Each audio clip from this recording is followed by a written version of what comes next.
Salam alaikum, je vais donc reprendre avec la suite je vais donc vous parler brièvement des besoins énergétiques en lipides. Alors les lipides sont donc constitués et présents dans notre organisme sous différentes formes. Sous forme d'acides gras, c'est des substrats énergétiques du muscle qui sont synthétisés par l'organisme à l'exception de deux acides gras dits essentiels et qui doivent donc être apportés par l'alimentation. Il faut bien les retenir, c'est l'acide linoléique et l'acide linolénique. Ils peuvent être présents sous forme de triglycérides, qui est donc le principal, ou sont des principaux réserves adipeuses, synthétisées par l'organisme et représentant 85% des lipides alimentaires. Comme on dit, donc les lipides sont consommés principalement ou majoritairement sous forme de triglycérides. Les triglycérides, ça veut dire qu'ils sont constitués de glycérol plus 3 acides aminés. Ils peuvent être sous forme de cholestérol. Le cholestérol, on en a souvent parlé, donc il stabilise les membranes cellulaires et sert à la synthèse d'hormones stéroïdes, de vitamines, de sels biliaires qui ont un rôle très important à jouer dans la digestion des lipides et au transport des acides gras. Et là, il faut bien se rappeler de HDL, qu'on appelle le bon cholestérol, le LDL, le mauvais cholestérol, qui peuvent être synthétisés, apportés par l'alimentation, le cholestérol. Alors le bon cholestérol, donc c'est du cholestérol qui va donc transporter les acides gras vers le foie, ou les lipides vers le foie pour être donc dégradés, alors que le mauvais cholestérol va être transporté vers les vaisseaux où ils vont s'accumuler pour former donc les plaques d'athérosclérose. Donc, d'où il est intéressant donc, de contrôler son taux de glycérie, surtout donc, le pourcentage entre le bon cholestérol, ou le rapport entre le bon cholestérol et le mauvais cholestérol qui est donc à vérifier. Alors, il existe aussi des lipides sous forme de phospholipides, qui sont donc des constitutions des membres, qui rentrent dans la constitution des membranes cellulaires, ou également sous forme de substances insapolifiables, les stérols, qui rentrent dans la composition d'un certain nombre d'hormones et de protéines. Les principales fonctions des lipides en dehors de ces effets néfastes connus, donc sur le système cardiovasculaire, ou aussi dans certaines formes de cancer, les lipides interviennent aussi dans des fonctions essentielles. Ils entrent dans la constitution des membranes cellulaires et dans celle des fibres nerveuses et le développement du cerveau. Il constitue donc le premier substrat énergétique dans la mesure où 1 gramme de lipides oxydés libère donc 9 kilocalories comme énergie et assurant jusqu'à 70% environ de l'apport énergétique au repos. Donc le rapport énergétique au repos, c'est l'apport énergétique du métabolisme de base qui va permettre donc d'assurer le métabolisme de base. Ils interviennent dans la synthèse des hormones stéroïdes, hormones dérivées du cholestérol. Ils participent à la constitution et au transport des vitamines liposolubles A, D, E, F, donc qui rentrent dans la constitution des vitamines et leur transport. Ils jouent un rôle important dans la lutte contre le froid. Le tissu adipeux sous-cutané servant donc d'isolant. Donc une remarque, c'est quand il fait froid, souvent on s'aperçoit que les personnes maigres, ils s'habillent plus, qu'ils se mettent donc beaucoup de vêtements chauds par rapport aux personnes qui sont un peu obèses. Pourquoi? Parce qu'ils ont cette épaisseur de matière grasse qui les protège du froid. Il enveloppe beaucoup donc l'organisme, les organes vitaux qui le protègent. Donc ils ont un rôle de protection et donc qui intervient également dans la thermorégulation.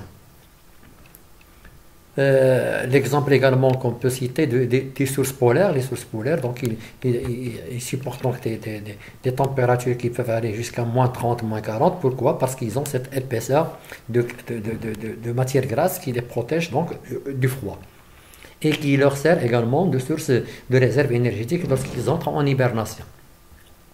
Alors, les acides gras des lipides, ils ont également plusieurs rôles, dont on peut citer un rôle métabolique, le fait que les acides gras sont donc une source d'énergie importante pour l'organisme. Ils sont stockés sous forme de triglycérides dans les tissus adipeux. Lors d'un effort, surtout de longue durée, l'organisme va donc puiser dans ses stocks et dégrader les acides gras pour produire donc l'énergie sous forme d'ATP. Donc, j'en ai déjà parlé.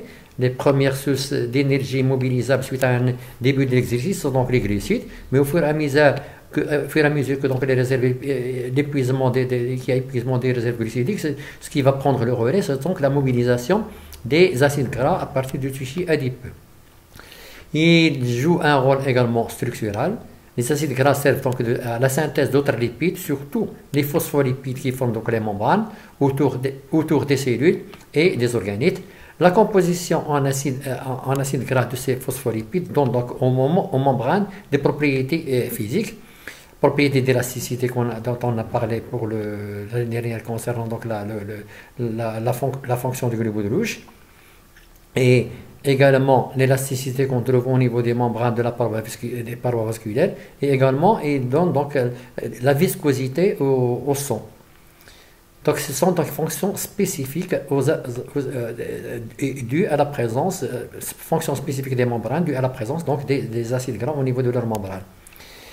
Ils jouent également un rôle de messager. Les acides gras sont donc les précurseurs de plusieurs messagers intra-extracellulaires. À titre d'exemple, l'acide arachidonique est le précurseur des icosanoïdes. C'est des hormones qui interviennent dans l'inflammation et la coagulation du sang, qui sont donc les prostaglandines et leucotrienes. Alors, parmi d'autres rôles des acides gras, on peut citer que les acides gras sont stockés sous forme de triglycérides dans les bosses du chameau et du dromadaire, et leur dégradation amène à la formation de l'eau. De cette manière, les acides gras forment donc une réserve d'eau pour ces animaux. Donc, vous savez très bien que les chameaux, ils résistent donc à la chaleur, ils peuvent donc rester sans boire plusieurs jours, jusqu'à un mois. Pourquoi? Parce qu'ils ont cette réserve en acides gras au niveau de leur bosse, qui va donc être métabolisé et leur permettre la fourniture, la production d'eau dont ils ont pour satisfaire leurs besoins en eau. De toute façon, on avait parlé donc des sources d'eau, on va en parler. Il y a donc des sources endogènes métaboliques. Alors pour les chameaux, donc ces sources proviennent principalement donc de la dégradation des acides gras qui sont au niveau de leur bosse. Alors concernant donc les apports conseillés en lipides, donc la part recommandée des lipides dans l'apport énergétique pour un régime équilibré doit être de 30 à 35%. Alors cette fourchette permet donc d'assurer la couverture des besoins en acides gras essentiels et indispensables et prend en compte la prévention des pathologies. Donc il ne faut pas dépasser cette quantité conseillée, sinon donc, il y a risque donc d'attraper des maladies comme le cancer, le diabète, des maladies cardiovasculaires, et ainsi de suite. Donc il faut éviter de prendre plus de glycose que dans sa ration énergétique qui dépasse donc les 35%. Alors la limite haute de cette fourchette de 35%, elle est dépassée en France. D'ailleurs, même au Maroc, il doit être dépassé, mais je n'ai pas donc les chiffres. Il est dépassé de 34% chez des adultes et 43% des adultes et 34% des enfants. C'est parce qu'on trouve une enfance assez obèse en France et d'ailleurs, même au Maroc, on a cette constatation. On voit que quand même que la population des enfants montre donc un peu d'obésité. Pourquoi? À cause de cette mauvaise alimentation qui vient surtout des sucreries, on mange trop de sucre et trop de lipides. Alors je rappelle qu'un gramme de lipides produit donc suite à sa combustion 9 kilocalories. Donc ce sont les substances les plus énergétiques parmi donc, les trois substances énergétiques alimentaires. Compte tenu donc de votre profil nutritionnel, vos apports conseillés en lipides totaux doivent être égale à 50 grammes par jour jusqu'à 80 grammes par jour. Et ce taux, donc c'est le taux le plus toléré. Il ne faut pas le dépasser. Donc 80 grammes multiplié par 9, ça vous fait donc le pourcentage conseillé en apport lipidique pour donc, vos besoins énergétiques journaliers. Alors comme pour tout nutriment, les apports excessifs en lipides peuvent être néfastes pour la santé. Conséquences, donc les maladies cardiovasculaires, obésité, cancer, ainsi de suite. Alors, il est donc le diabète de type 2. Il est également très important de s'intéresser à la qualité des acides gras apportés par l'alimentation, car tous ne sont pas équivalents. On distingue des acides gras dits indispensables, des acides gras non indispensables, des acides gras saturés, monoinsaturés et polyinsaturés, et dont l'effet bénéfique ou néfaste pour l'organisme n'est pas le même. Donc il faut faire attention aux différentes sortes d'acides gras qu'on peut apporter à notre organisme pour éviter donc des problèmes pathologiques.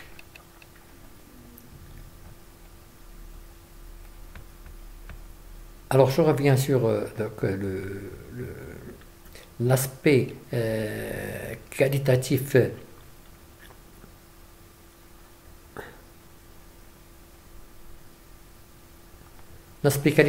quantitatif donc des apports lipidiques. Alors l'alimentation apporte donc en proportion variable les lipides renfermant 3 catégories d'acides gras. Les acides gras polyinsaturés, exemple l'acide linoléique et linoléique et l'acide arachidonique, contenus essentiellement dans les huiles végétales telles que les pépins de raisin, colza, noix, soja, le tournesol et l'huile de maïs. Les acides gras monoinsaturés, qui sont très importants, très intéressants et sont bénéfiques pour l'alimentation, exemple l'acide oléique, contenu dans certaines huiles végétales, telles que les huiles d'olive, l'huile de colza et les huiles d'arachide. Les acides gras saturés, exemple les acides butyriques, palmitiques, stéariques, contenus dans certaines huiles végétales, l'huile de palme, l'arachide et le soja, et dans les graisses animales comme le beurre, les œufs, les viandes, et la charcuterie et les poissons. Alors les apports alimentaires quotidiens conseillés pour ces 3 catégories d'acides gras sont donc estimés à 10% pour chacune d'elles, soit donc 17 grammes par jour, et les apports maximaux tolérés ne doivent pas donc dépasser les 25 grammes par jour. Alors les acides gras saturés élèvent le taux de cholestérol sanguin, qui est considéré comme l'un des facteurs augmentant le risque de maladies cardiovasculaires, telles que l'infarctus du myocarde. Donc il faut bien contrôler, donc, la quantité d'acides gras saturés apportés par votre alimentation, au risque donc d'avoir des maladies cardiovasculaires. La membrane plasmique est consolidée par le cholestérol, dont la présence contribue à ordonner les molécules de phospholipides. Alors les apports quotidiens conseillés en cholestérol doivent être les plus bas possibles. Ils ne doivent pas dépasser donc la valeur maximale de 300 mg par jour. Il faut donc savoir que plus le taux sanguin du cholestérol, du bon cholestérol est élevé, plus le risque d'athérosclérose est faible. Au contraire, le risque d'athérosclérose est d'autant plus fort que le taux de mauvais cholestérol LDH est élevé. Donc il faut faire attention à votre prise ou bien aux aliments riches en cholestérol, à défaut donc de consommer plus de mauvais cholestérol par rapport au bon cholestérol. Parce qu'il y a des aliments qui vous aident à augmenter votre taux de bon cholestérol, tels que les noix, les amandes et d'autres aliments. Donc il est conseillé de les consommer régulièrement. Alors pour le côté ou l'aspect qualitatif, donc certains acides gras polyinsaturés qui interviennent notamment dans la constitution de la membrane et la communication cellulaire et la production d'hormones ne sont pas synthétisés par l'organisme. Ils doivent donc obligatoirement être apportés par l'alimentation. Ce sont des acides gras essentiels. Les principaux sont donc l'acide linoléique et l'acide linoléique, qui sont donc indispensables au bon fonctionnement du système nerveux. Donc il faut faire attention, il faut faire en sorte que de pouvoir consommer donc les aliments qui sont riches en acide linoléique et l'acide linoléique pour un bon fonctionnement de votre système nerveux. Ces acides gras essentiels contenus dans les huiles végétales et les huiles de poisson, l'huile de foie de morue, et doivent être donc apportés de façon assez équilibrée. Alors si la carence en acide linoléique n'est généralement jamais observée, parce que les aliments qu'on consomme ils n'en contiennent. Par contre, la carence en acide linolénique entraîne donc des troubles visuels et neurologiques, car cet acide gras essentiel est indispensable au fonctionnement de l'enzyme, l'ATPase, NAK-ATPase, qui assure donc le transport des ions sodium et potassium au travers de la membrane cellulaire à l'origine des messages nerveux. Et nous avons donc vu que cette pompe joue un rôle très important dans le maintien des concentrations donc des ioniques de part et d'autre de la membrane, des membranes plasmiques et des membranes capillaires. Quelques aspects se rapportant aux faits sur la santé concernant donc cette prise ou l'apport donc en lipides. Vous avez les acides gras donc ont été largement étudiés à partir des années 90 pour leur effet sur le taux sanguin du cholestérol et du système cardiovasculaire. Donc les études ont démontré que l'acide oléique, acide gras monoinsaturé, favorise la baisse de taux du mauvais cholestérol, dont l'excès altère donc les artères et produit donc la hausse du taux de HDL cholestérol, autrement dit le bon cholestérol producteur des artères. Donc les acides gras monoinsaturés, il est conseillé donc de consommer les monoinsaturés donc pour baisser le taux de mauvais cholestérol et augmenter le taux de bon cholestérol et éviter ainsi des problèmes cardiovasculaires. D'autres effets qu'on peut citer, ces acides gras saturés. Alors quand on dit saturé, ça veut dire qu'ils n'ont pas de double liaison entre les atomes de carbone.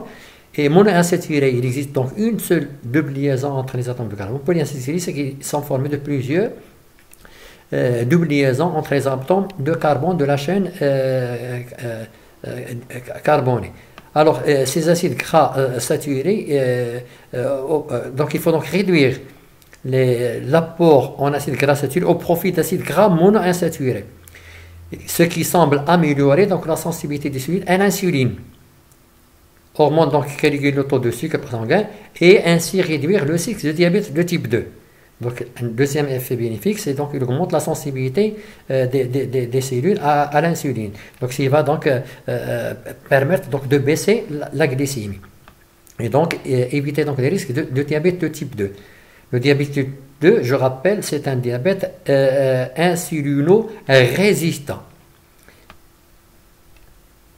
Alors, privilégier les acides gras monoinsaturés qui sont moins sensibles à l'oxydation par rapport aux acides gras polyinsaturés, notamment les oméga 6 abondants dans les huiles de tournesol, contribuent à un moindre stress oxydatif et sans doute par ce biais à un moindre risque du système cardiovasculaire.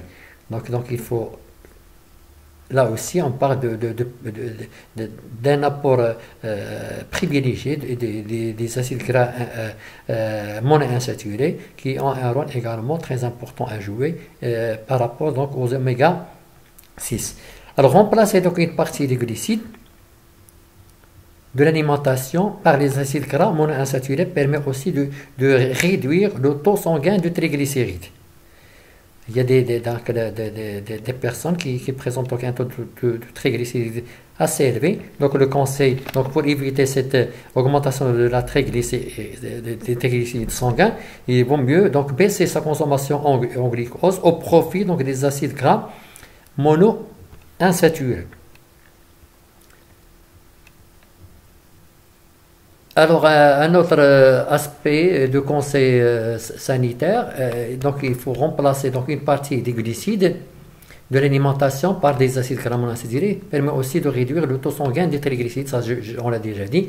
Donc, en cas d'hypercholestérolémie et surtout d'excès du mauvais cholestérol, Il est donc conseillé de modérer la prise en acides gras saturés, donc de manger moins de viande grasse, de charcuterie, des beurres, des huiles et des pains, au profit donc d'acides gras monoinsaturés, c'est-à-dire l'acide oléique, et des polyinsaturés, oméga 3, oméga 6. Ces derniers ne devront pas être apportés en quantité excessive. Donc, ce que je viens de dire montre donc l'importance de la consommation de plus d'acides gras monoinsaturés par rapport aux autres types, surtout les saturés qui peuvent avoir donc des conséquences assez néfastes pour notre santé. Alors, donc, il est conseillé que l'apport énergétique quotidien provenant des matières grasses ne devrait pas dépasser les 30% par rapport à l'apport journalier recommandé. Et ces matières grasses devraient donc contenir 50% d'acides gras monoinsaturés de type oméga 9, 25% d'acides gras polyinsaturés de type oméga 3 et oméga 6, et seulement moins de 25% d'acides gras saturés. Donc une partie de ces acides gras saturés peut être même remplacée par des acides gras monoinsaturés. Ce serait donc plus bénéfique pour l'organisme. Vous avez donc sur ce tableau donc les apports nutritifs conseillés en lipides en fonction de l'âge. Les besoins diffèrent, donc ils vont de 45 à 50% par rapport à l'apport énergétique total chez les enfants avant 3 ans, jusqu'à 30% à 35% chez l'adolescent, 33% chez l'adulte, et c'est des personnes âgées également 33%, avec les différents pourcentages en acides gras polyinsaturés, acides gras oméga 3 et oméga 6, et ainsi de suite. Donc ça c'est des tableaux à consulter en cas de besoin et non pas à prendre par cœur, sauf par exemple ces pourcentages qui serait donc intéressant de retenir donc ces pourcentages et la différence donc de pourcentage entre les enfants, les adultes et puis les adolescents. Vous avez dans cette partie-là également quelques exemples d'apports en matière grasse de certains aliments en pourcentage. Alors pour 100 grammes d'huile consommée, vous avez 100 grammes de matière grasse apportée. Le beurre, vous avez 82 grammes pour cent. Vous avez par exemple les petits pois. Si vous consommez des petits pois, ils sont moins riches en matière grasse, 2,4% tout simplement. Les yaourts, ils ont 0,1%. Riz blanc cuit, 0,1%. Le foie de génie, donc du veau, 4%, donc il n'est pas gras, on en a parlé déjà. Le saumon, il est moins gras. Les viandes, ils peuvent être grasses ou pas. Mais en moyenne, vous mangez 100 grammes de viande, ça vous apporte au moins 15% de la matière grasse. Vous avez donc les différents pourcentages de certains aliments, ou surtout les huiles, en oméga 6 et oméga 3, et le rapport oméga 6 sur oméga 3. Donc c'est des acides gras polyinsaturés.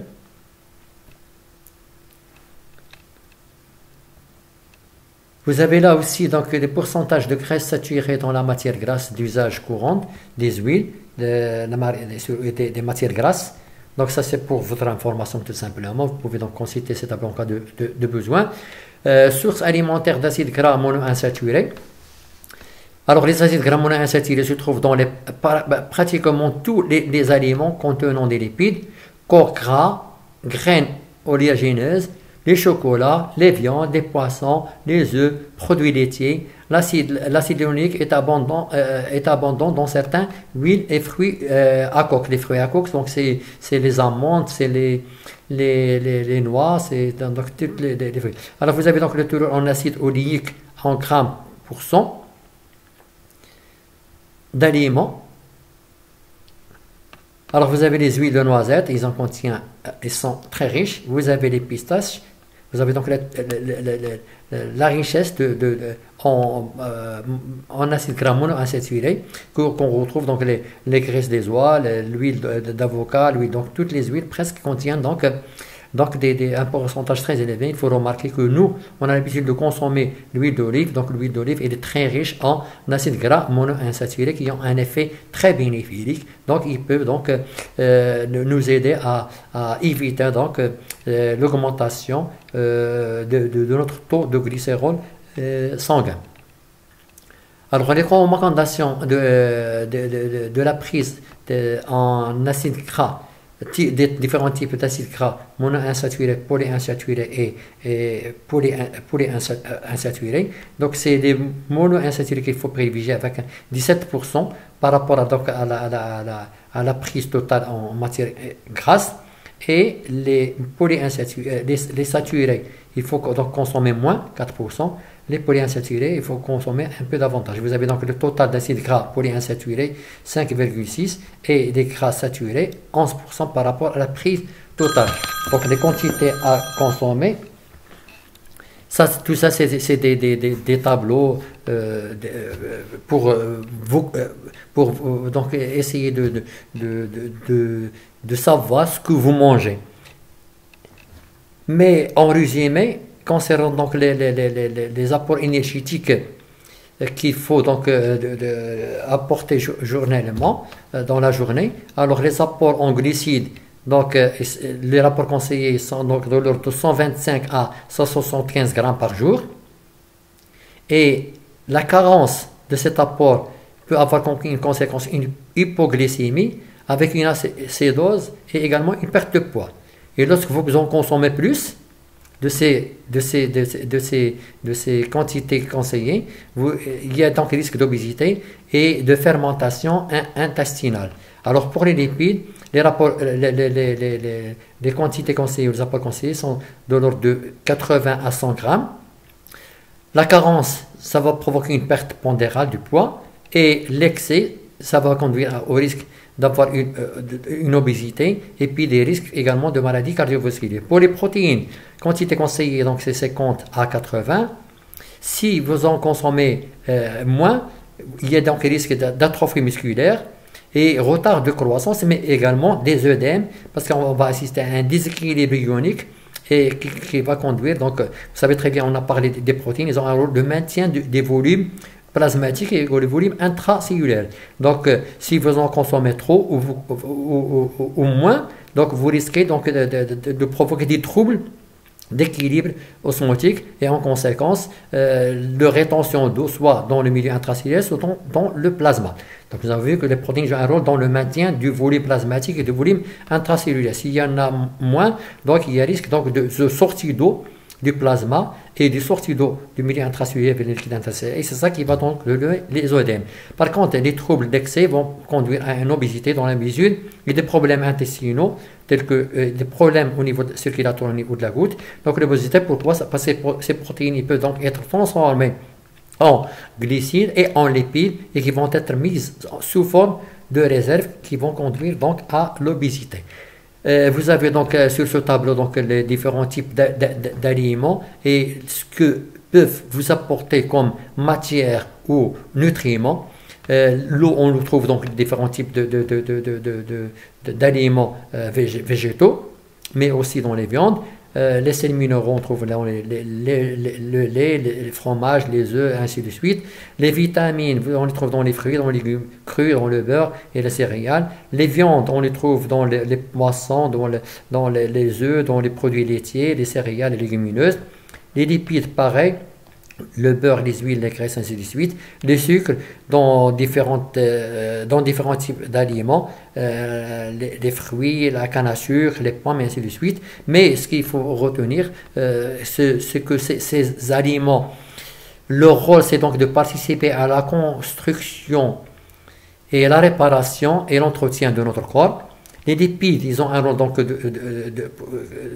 énergétique. Les sucres, donc il y en a donc les sucres complexes, les celluloses, ils ont un rôle à jouer donc un rôle dans le transit intestinal, il facilite donc l'élimination des aliments non digestibles et également facilite le transit intestinal. Donc je m'arrête là pour aborder dans le prochain enregistrement donc les produits ou les besoins en éléments